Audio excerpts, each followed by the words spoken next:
circulating on social media regarding alleged mining activities in the Tsavo East National Park. We wish to clarify that the images being shared online are not from the said Tsavo East National Park, and there are no mining activities taking place there. In fact, the images being shared are from Galana Kulalu Food Security Project located in Galana Ranch, managed by the Agriculture Development Corporation, which is adjacent to Tsavo East National Park. That's interesting. This is aimed at enhancing food security in Kenya through large-scale irrigation and sustainable farming practices.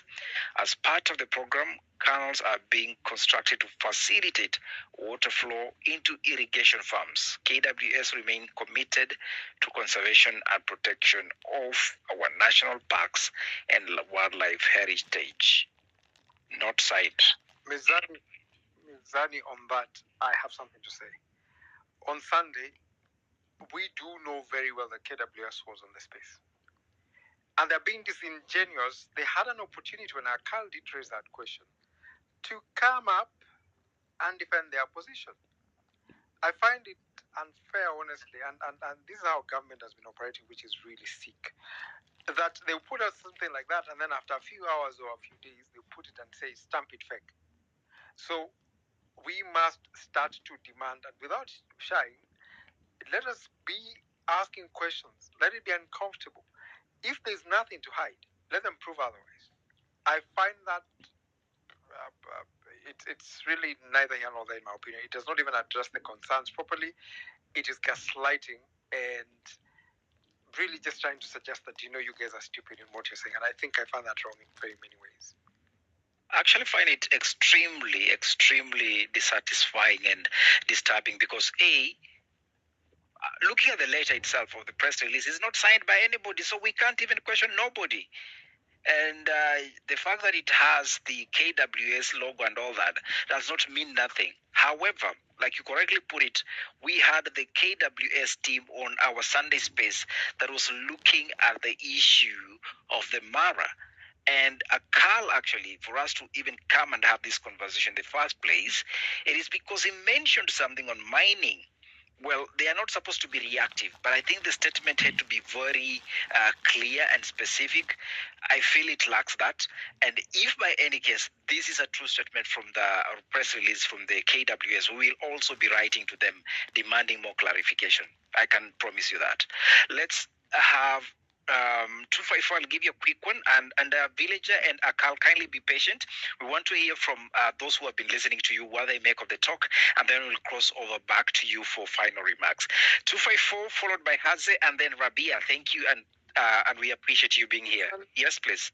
Allow me just to ask. I don't know. Alejandro has been on speaker. Alejandro 6.0 has been on speaker but hasn't spoken. I don't know if he has something to say or... I can't see him on my end. I don't know what's happening, but I can't locate him on my end.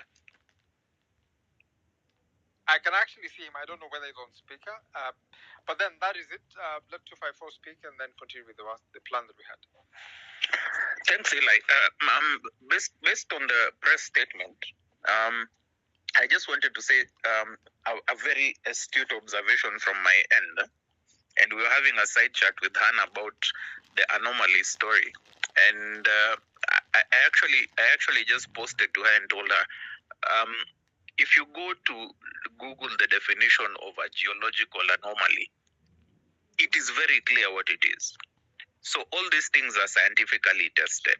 It's not like we are going to fish in Lake Victoria and trying to figure out what fish we're going to get.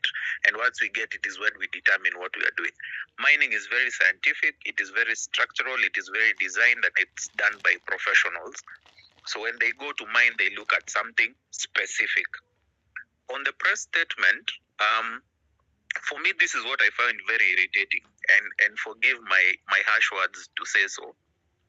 Why is it that all these state corporations, they release press statements that are never signed? They always say corporate communications. I mean, all these offices have corporate communication managers or corporate communication officers or head of PR or head of media or head of marketing, for example. So if these people are actually putting out these press statements and they believe whatever they are saying are true, then put your name to it and back up what is being said. But the narrative in Kenya is that any state corporation that wants to say something to defend itself, they never put a name behind it. And that's very unfortunate. And that's my submission. Thank you. At least I hear